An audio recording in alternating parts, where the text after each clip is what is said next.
Ken, how do you do it? So often, people hear my story, read my bio, and they're like, how do you do it? How did you lose weight? How do you sustain it? And in this world, we have some people who lose weight. Losing weight's the easy part. It's sustaining it. That's the hard part. And it's not sticking to a diet where I cut out a macronutrient group. It's not some crazy exercise routine, or crazy pill or shake or whatever. It's habits.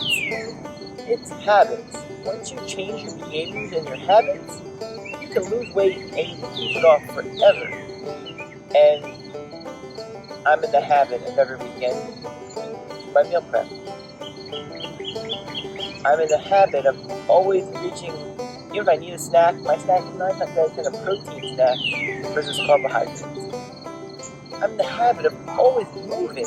I don't sit for long periods of time. I work out because I love working out. I also have a lot of active hobbies. I love doing OCRs, not as much anymore. I like dancing. I like hiking. And it's when you have active hobbies. It's when you get in the habit of eating right and meal prepping and all that kind of stuff, is that you'll lose weight and you'll keep it off long term. And when you develop these habits and you keep practicing and you keep working at them, it just sticks and just becomes autonomous, where you just do it without thinking. And that's how you not only lose weight, that's how you keep it off and you live a healthy life.